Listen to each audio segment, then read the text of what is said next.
The hard work has been done. You've dedicated your time with tons of discipline, crashed with your in-laws or with your parents, and eating ramen noodle soup every night just to save the extra dollar. Up next, I'm gonna share with you what are the steps when you move forward on the home search process to close.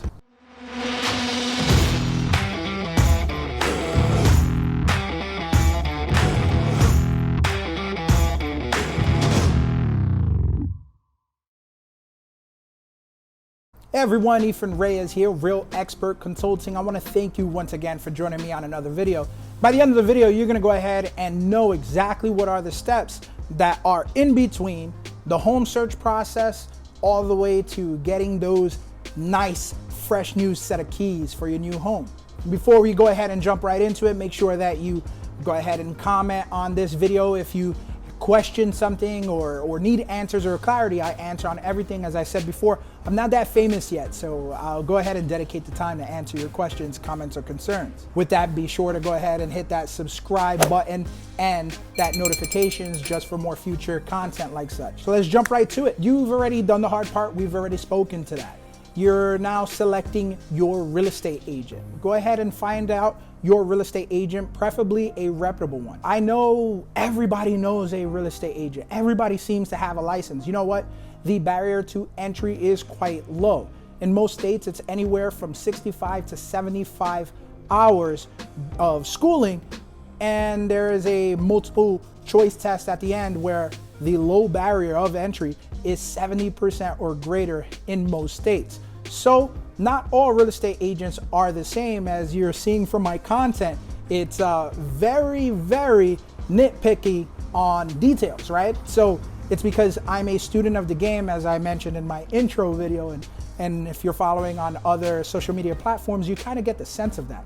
Not all real estate agents are the same. So this is no offense to a relative or close friend or coworker that might have their real estate license. Make sure that you are selecting somebody that has a track record of success. After the real estate agent has been selected, great.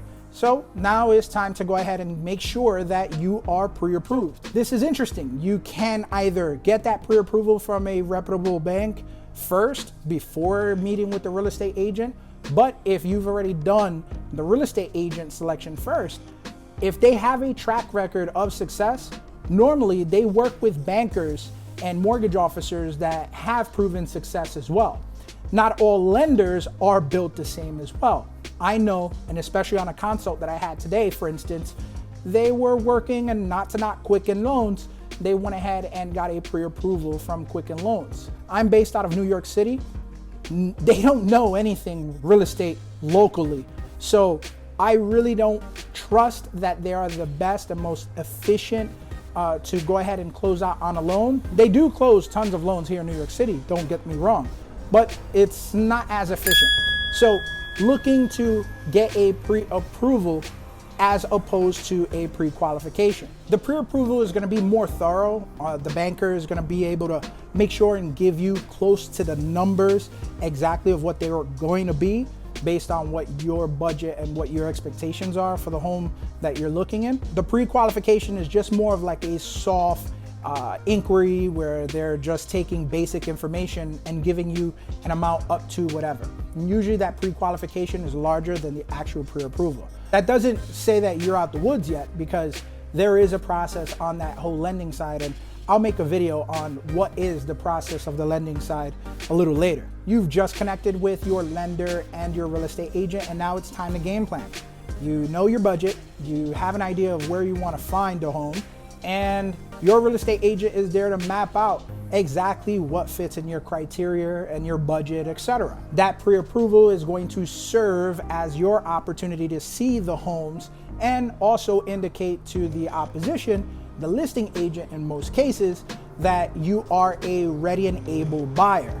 So they take your offers or your request to visit the home a lot more seriously when you already have that credential in place. It's also known as proof of funds. After you've seen the home, whether it's your first or your 10th, or hey, if you're lucky, maybe your 50th, then submitting an offer. And hopefully you're not having to compete with many other buyers on that home, or maybe your offer has been written up into the point and with standards there in place and contingencies in place that make your offer more valuable than all the rest. If so, you've got an accepted offer, which is an exciting thing. That's always like my favorite news to give to any of my buyers.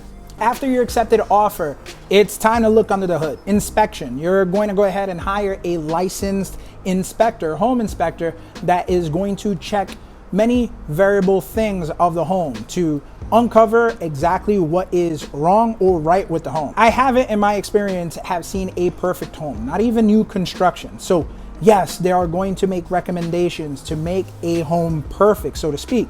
But what the bank and what you are really focusing on before you make your decision is foundation, electric, mechanics, which is heating and cooling, the plumbing, and also foundation and roof. Hopefully your inspector is very detailed and very thorough and gives you a clear picture of what the condition is of the new home that you've got an accepted offer on. If everything is all good and whatever that needs to be negotiated is between you and the real estate agents or the attorney. When the contracts are already established with the attorney here in New York State, it's going ahead and making sure that all parties know exactly who is paying for what and how and when.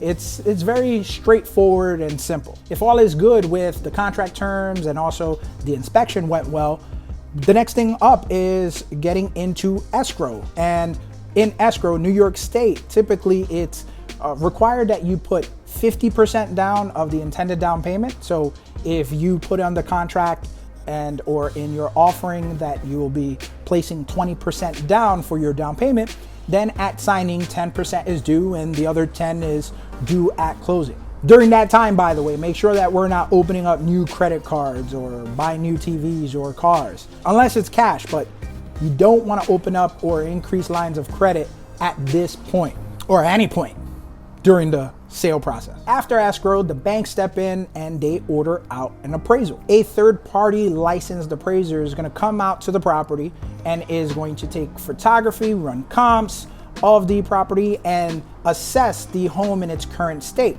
and assess that against the current market as far as the recent home sales. And it's usually what they use, the data of the last 6 months within a mile of that agreed upon contract. If the home appraises, we're all good. If it doesn't appraise, it often means that either the seller has to come down on the agreed upon price, or you, the buyer, would have to come up with the difference if the bank isn't going to offer the financing of that agreed upon contracted price. We've gotten past the appraisal.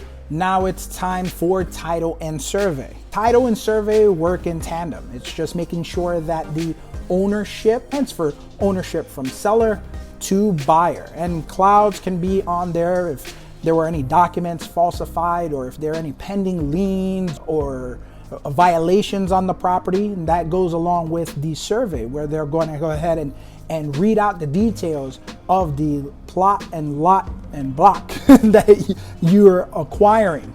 And they're also going to make sure the details of any modifications are up to par, up to code, that there are no outstanding violations, and if there are any major modifications to the home, that it is in line with the city plans, where there's something called a C of O, certificate of occupancy, that has to be discovered in order for the bank to approve financing on any kind of home that has any special modified or specially modified construction that may warrant for this. After title and survey is clear, we'll go ahead and we're almost there at the home stretch. We're scheduling our final walkthrough. Final walkthrough is to make sure that everything we agreed upon with the home, whether it was leaving it in its present state or the seller agreed to do renovations before contract close, you're making sure that everything is either working the way it was or has improved, not anything worse than it.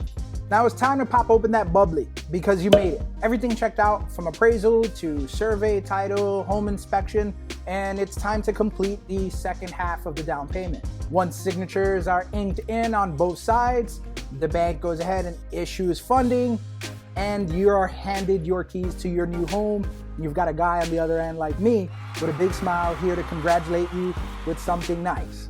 Like always, if this video offered you any value whatsoever, make sure that you hit the like and subscribe button. Definitely turn on that notification bell for more future content like such. And in times like these especially, please be well.